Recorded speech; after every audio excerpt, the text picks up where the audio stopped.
အားလုံးပဲမင်္ဂလာပါအခုရောက်နေတာကတော့မကွေးမြို့ရဲ့ထင်ကြီးကနေရာတွေကတခုဖြစ်တဲ့မကွေးကန္နာလမ်းအောင်ရောက်နေတာဖြစ်ပါတယ်နေကင်းဘက်ဆိုရင်တော့တိတ်မလာဘူးပေါ့နော်ညနေဆိုရင်တော့ရောက်ဒီမြစ်ကနေကြည့်ရတဲ့နေဝင်ချင်းကရမ်းကိုလှပါတယ်ညဆိုရင်လည်းအခုမြင်နေရတဲ့အတိုင်းပေါ့နော်အရန်လှပါတယ်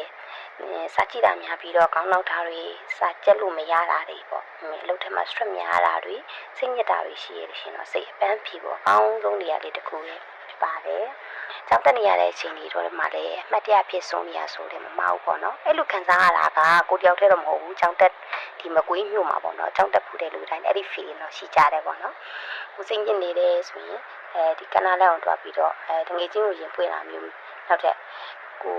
တပုံရိတ်ချင်တာမျိုးတက်တော်ရိတ်ချင်တာမျိုးအေးစစ်စစ်တီတီငိမ့်ငိမ့်လေးနေချင်တာမျိုးဆိုလို့ရှိရင်တော့ဒီကနားလက်လေးမှာညစ်တပြတ်တွားထိုင်တဲ့ feeling ကပယ်ရနဲ့မှလည်းလို့မရပဲနဲ့ရမ်းကိုပဲခံစားလို့ကောင်းတယ်ပေါ့နော်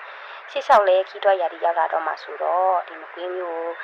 တစ်ခေါက်တစ်ခါရောက်လာမယ့်ဧည့်သည်တွေကိုကြံပြချင်တယ်မကွေးမျိုးဆိုမြတ်တလုံးကိုဖူးရင်းနဲ့မကွေးမျိုးရဲ့နိုင်ပြူလေးကိုခန်းစားတွက်ကြပါလို့လည်းကြံပြချင်ပါတယ်သူ့ရဲ့နိုင်ပြူလေးကဘယ်လိုမျိုးလဲဆိုတော့မီးအောင်ဝါချင်လေးအောက်မှာပေါ့နော်ဒီARV မြစ်ကို